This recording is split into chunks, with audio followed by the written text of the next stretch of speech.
And now, live from Smoke on the Water in Greenville's West End, here is Straight Up with Sturge with Mark Sturgis.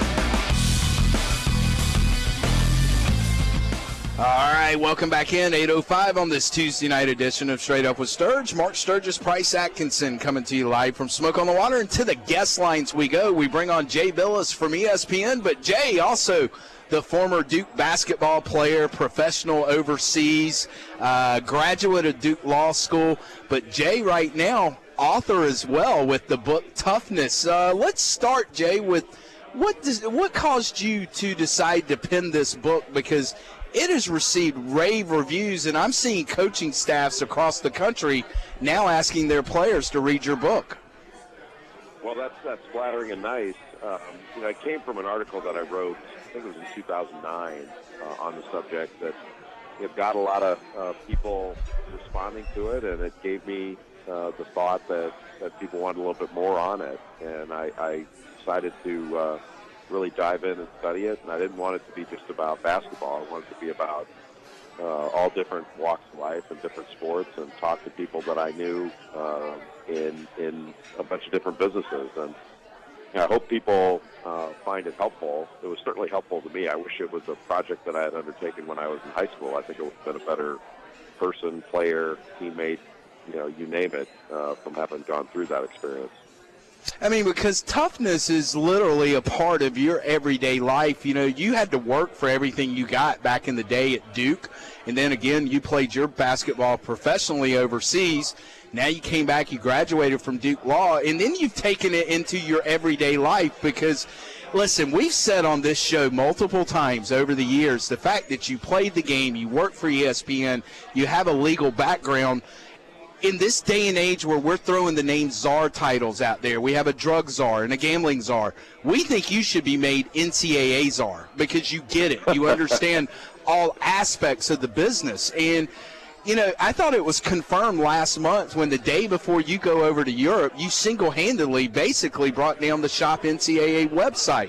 What kind of led that to happening, and especially 24 hours from getting on an airplane to go overseas?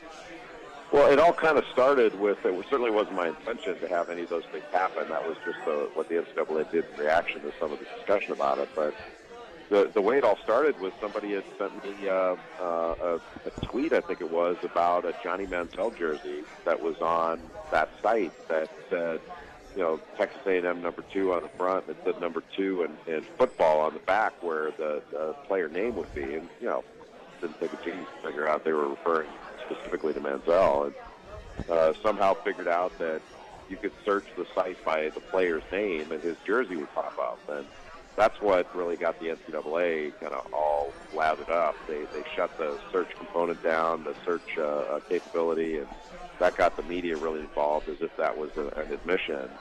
And then they shut the site down the next day.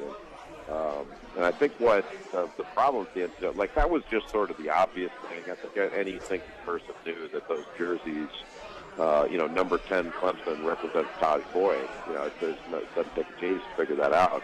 And the NCAA had always said, no, it's the school's jersey. It doesn't represent a player, which was honestly and frankly a lie. But what sort of the next step in this is for people to realize that every T-shirt that's sold has player value in it. Now, the school has value in it, but the player undeniably has value in it, too. And to pretend that they don't is to carry on this fiction that the players have no value, and that's not going to get us anywhere. That's not, first of all, it's not true, and it's demonstrably untrue.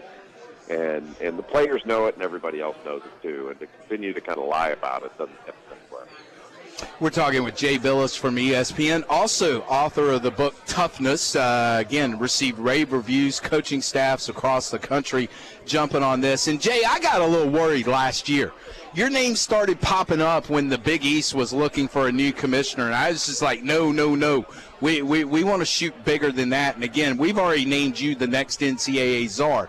If you were able to take on that role, what's the first change that you would make to benefit college athletics as you have seen it from every single angle? Well, I think it has to be an attitude change on the part of the member institutions and then the office in Indianapolis. I don't think the NCAA office in Indy is run very well, and I think you can see by the handling of the Miami case and all the unethical things that the enforcement staff was doing that clearly that office is not run very well. So I do think that overall that the attitude has to change in the membership, that sort of the NCAA needs to be about competition, athletic competition only. And the other things that surround it that they get so involved in regulating and over-regulating, they need to let go of and let the institutions handle their own business. If we got it down to just the governance and the rules of athletic competition only, I think we'd be a heck of a lot better off. But that's a lot of people think that's a pipe dream. I think it can be accomplished. But it certainly couldn't be done under my leadership. They'd never asked me to do it because of my views on amateurism. But I think it can be done. I don't think we've had the right leadership, and I certainly don't think we've had the right timing to get it done. Jay, Price Atkinson sitting in here with Mark Sturgis tonight. I read, I think it was a Q&A that you did with USA Today, where you were talking about the NCAA and referred to, quote, bad policies, end quote, by quote, some good people there at the NCAA. One of my questions collectively, and I know you're not coming to it from an enforcement angle, but do you feel like in a way collectively that the NCAA has lost the ability to police its own house with everything that's happened, say, at Miami? Now you look at the Manziel stuff that we've been through, the Cam Newton that happened recently. I mean, you hear the Oklahoma State story from Sports Illustrated today. Do you collectively feel like they've just totally, completely lost control?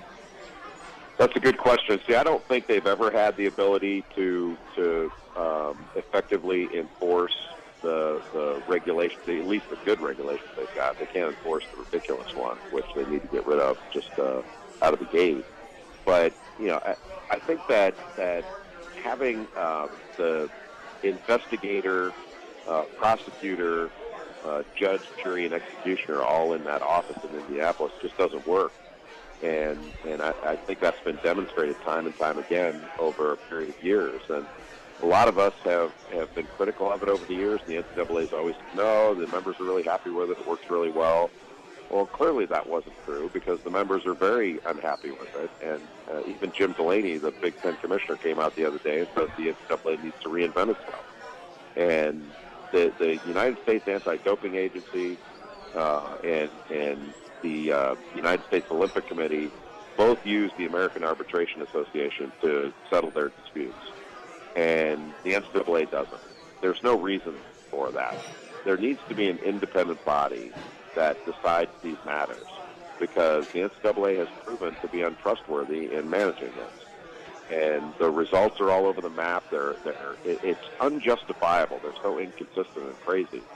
And I think that most schools, when they get in the crosshairs of the NCAA, they feel mistreated, or at least like there's a chance that they're going to be mistreated. And I think a good many of them are, whether it's USC or Penn State. And that's not even Miami, UCLA. That's not to justify certain things that went wrong. But you can't have a rules-making authority that violates its own rules in enforcement and feeling justified in doing so. To catch those the transgressors of the association's rules. And we've had that, and we've had it for far too long, and it's about time we fixed it. And it's really not that hard to fix. It just takes some initiative and some want to. But up till now, we haven't had the want to. But I think we're getting closer to where we have it, and we're going to have it. Kind of related to that, Jay, too, and I want to move to specifically the sport that's been so good to you and the sport that I love, which is college basketball. When we've talked about and you've heard about in the last few weeks and months, especially through the summer, especially with the football media days, about some of the big conferences potentially breaking away to forming, say, a Big Five, or forming their own entity and leaving and breaking away from the NCAA.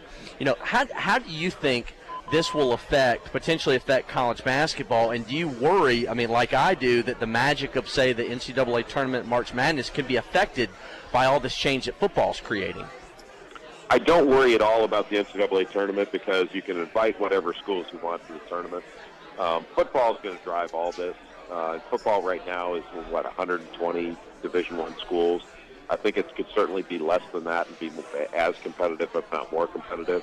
I think the problem that basketball's got is that we've got 350 Division I institutions, and there's no way that 350 Division I institutions are competitive with each other. We've got too many schools, and it's become unwieldy, and there's no way to – we haven't been able to properly manage the game. Officiating's all over the map. That's not the fault of the officials. That's the problem of those that are employing the officials. We've got a bad game. College basketball is in bad shape. I think it's always been a great game. I still enjoy the heck out of it, but it's not even close to as good as the NBA. It's not well administered. It's become difficult to watch in certain games. We get saved by other games, and we think everything's okay because the tournament still makes money and the regular season still makes money. But some of these games are impossible to watch because of the rules that we have. Just for an example, men's college basketball is a 35-second shot clock. That is the slowest game in the world. Yes. It's slower than women's college basketball, it's slower than the WNBA, it's slower than women's international and men's international basketball, slower than the NBA. It's the slowest game in the world. And somehow we're proud of that. I mean, that's ludicrous. And we've got 50-point games, scoring going down. I really believe this to be true. If you like the NBA, if you like college basketball over the NBA, it has nothing to do with basketball. It has to do with other factors. Yeah, Jay, because Clemson just got back 2-3 weeks ago from an Italian trip where they were playing under the international shot clock, and to a kid, they preferred playing under that system than what we have here in the U.S. But following up, what is the reason for college basketball being in such bad shape? Can you attribute it all the way down to these kids playing AAU ball and all they're doing is playing games and not working on fundamentals? What is it that's causing this? The players now, I mean, that's a good question. The players now are better than they've ever been.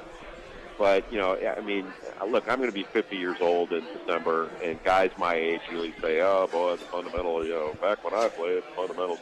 That's all baloney. The players are vastly superior now to what they used to be. And now they don't stick around for as long, so the game isn't as good as it could be if they stuck around as long. I'm telling you, you take some of these teams, you put them back 30 years ago, they do pretty darn well. And it's ridiculous to think that the players generally were better years ago. They're not. The great players could play at any time. But the 18-year-old Division I player that's coming out of high school now, it is close. They're way better now, way more skilled, way more athletic. It's not a contest. The problem we have is the game is really poorly administered. We don't own the officials, so we can't tell them what to do. The game's overcoached, and nobody's in charge. Like, who makes the rules? They're made by committee. The game, everything changes incredibly slowly. And we've got a game where fouling has become good strategy. These games are unwatchable because of it. Now, does that mean I don't love the game? No, it means I love it enough that I'm willing to say what I see. We've got a game that it's ridiculous that we send players to the NBA out of college and they perform at a higher level than the NBA because they're unshackled and allowed to play. When they play in college, these games are like wrestling matches for the most part. And we can fix this. It's not that hard to fix it. We're sticklers about the rules when it comes to, if you take a sandwich from somebody, then we got a problem. We're going to be sticklers about the rules there. We're not sticklers on the rules on the court, which I think is more important. And we can do a much better job there. But there's nobody in charge of it. And I think that's one of the fundamental problems we have. There's nobody in charge of college basketball. And we've certainly got people in charge of college football, and they do a better job. Jay, I'd be remiss if I didn't, ask you as a Kentucky grad, you spent the last couple days around the Kentucky program at Coach Calipari's fantasy camp up there, and from everything I read and photos I saw online, your photo bomb too of the team, you had a lot of fun over the last few days. But I wanted to ask you, can you talk to some of the listeners, and I would love to hear from you too. But having spent time around the Kentucky program, but specifically Coach Cal, the last few days. days and over the weekend. Talk about, answering, say, some of Coach Cal's critics that are out there, that he's, a bad guy and bad for the game of college basketball. What you haven't spent time around him this weekend. Well, I've spent time around him for years. I mean, I think John Calipari is one of the great coaches in the history of the game. And I think I really enjoy him. I think he's a great guy. I think he's a great person. And he's done a ton for charity. The people who know him love him. Now, from afar, can I understand why people don't care for him? Yes. He's brash. He comes across as a salesman, and he is a terrific salesman. But what he's selling is real. And what I find out, what I find, like, one, the players he's got in his program, at least the ones right now, like I've known several of them over the years. I've liked every one of them. The guys he's got in his program now are terrific. They're terrific young guys. They look you in the eye. They come right up. They hold great conversations with you. They're smart. They do their work. They're competitors. They're terrific. So I don't understand. I can understand why people from afar say, "Oh, this one and done stuff." It's really interesting when your school has a one and done. He's a good kid that's got a great opportunity.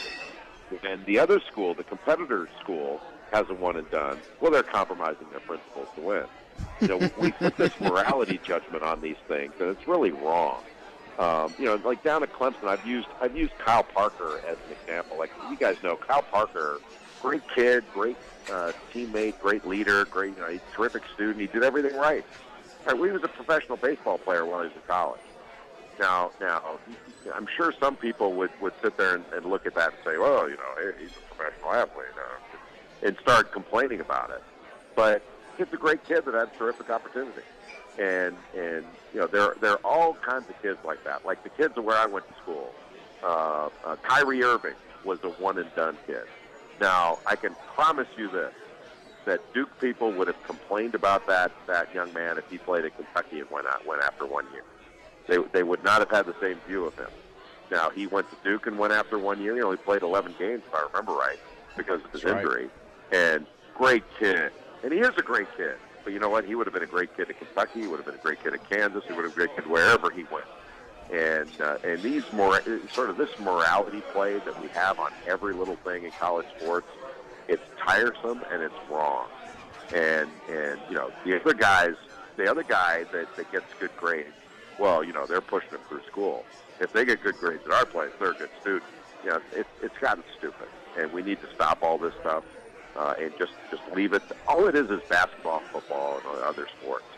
The games are on Saturday. I don't really care. When I watch a ball game, like all due respect, if I'm on a seminar or sitting on a panel discussion with Taj Boyd, I want to know what he thinks. I'm interested in how smart he is. When I watch a ball game, I want to watch him play. And I don't think there's anything wrong with either one of those things. I don't care how good of an athlete he is when he's sitting in class. I don't care how good a student he is when he's playing. That's Clemson's problem. That's not mine. And it's certainly not South Carolina's or Duke's or anybody else's. That's Clemson's issue. And I trust them to deal with their players. And I think Clemson should trust everybody else to deal with theirs. And I think we'd get along a lot better if we just left this on the field, played ball, everybody went their own way and educated their students the way they see fit. Well, Jay, this has been fantastic tonight. Thank you for your time. Again, your book, Toughness, absolutely incredible read. I urge all of our listeners to check it out, especially if you're involved with children or high school age people. Also, give a hello to our mutual friend, Adrian Branch, as well as Will Jatan, and just very thankful for your time tonight. Thank you very much, Jay. Thanks, Jay. Guys, it was my pleasure. You call me anytime. Great being with you. All right. Thank you very much. Jay Billis of ESPN.